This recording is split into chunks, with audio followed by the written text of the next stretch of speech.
Os desigrejados podem ser sinceros, mas estão errados. O censo de 2010 apontou os desigrejados como o movimento de maior crescimento entre os evangélicos. Desigrejados, em geral, são os que se identificam como cristãos, mas não se veem como parte de uma igreja local. Muitos acreditam não ser necessário a pertença a uma comunidade cristã para continuar a desenvolver o seu relacionamento com Deus. Mesmo consciente da diversidade das motivações, eu parto do princípio de acreditar na sinceridade dos chamados desigrejados. Eu imagino que, no caso de muitos, provavelmente da maioria, a razão se deu por alguma decepção com alguma igreja local. Afinal, além da consciência acerca da imperfeição de todos os que pertencem à igreja, constatamos inúmeros escândalos e interpretações, ensino e condutas tortuosas do exercício de muitas pessoas no lidar com as Escrituras. No entanto, o fundamento para aqueles que assumiram o senhorio de Jesus Cristo vem do próprio direcionamento do Senhor da igreja, não da experiência particular ou do achismo hermenêutico. Quando consideramos a revelação neotestamentária, encontramos afirmações e ensinamentos objetivos do próprio Senhor e dos apóstolos, apresentando a igreja como estratégia divina para essa dispensação, incluindo a vivência através de sua manifestação visível, por meio das igrejas locais, das comunidades cristãs espalhadas. Veja, por exemplo, a palavra de Jesus para os seus discípulos em dois textos no Evangelho de Mateus. Primeiro, Mateus 16, verso 18 e 19.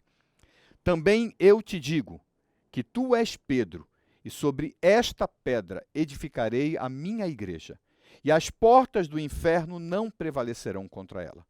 Dar-te-ei as chaves do reino dos céus. O que ligares na terra terá sido ligado nos céus, e o que desligares na terra terá sido desligado nos céus. Agora, Mateus 18, versos 15 a 18. Se teu irmão pecar, vai arguí-lo entre ti e ele só. Se ele te ouvir, ganhaste a teu irmão. Se, porém, não te ouvir, toma ainda contigo uma ou duas pessoas, para que, pelo depoimento de duas ou três testemunhas, toda palavra se estabeleça. E se ele não os atender, dize-o à igreja. E se recusar ouvir também a igreja, considera-o como gentio e publicano.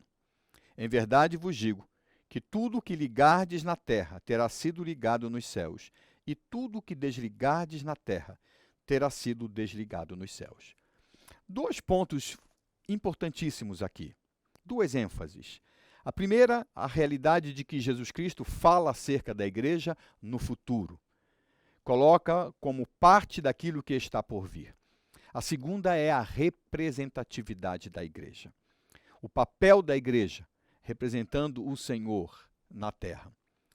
O que vemos também nos escritos de Lucas, nos Atos dos Apóstolos, é a implementação e o desenvolvimento desta igreja do Senhor sendo espalhada por meio de igrejas locais, de comunidades de irmãos em diversas regiões.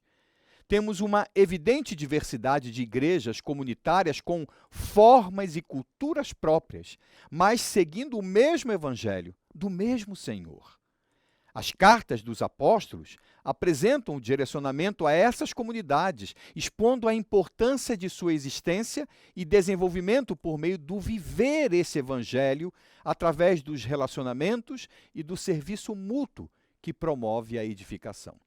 Veja como exemplo o que escreveu o apóstolo Pedro no final de sua carta, no capítulo 4, verso 8 em diante, quando ele diz: acima de tudo, porém, tende amor intenso uns para com os outros, porque o amor cobre multidão de pecados. Sede mutuamente hospitaleiros sem murmuração, servi uns aos outros, cada um conforme o dom que recebeu, como bons despenseiros da multiforme graça de Deus. E o que dizer da exortação do autor aos Hebreus, no capítulo 10, versos 24 e 25? Consideremo-nos também uns aos outros, para nos estimularmos ao amor e às boas obras. Não deixemos de congregar-nos, como é costume de alguns, Antes, façamos admoestações, e tanto mais quanto vedes que o dia se aproxima. Há muito o que dizer acerca desse assunto, mas, sinteticamente, podemos afirmar, à luz das Escrituras, que a igreja é estratégia de Deus para a missão de fazer discípulos, o que inclui proclamação e aperfeiçoamento de pessoas. A igreja, incluindo sua manifestação visível, a igreja local, é estratégia de Deus para essa dispensação.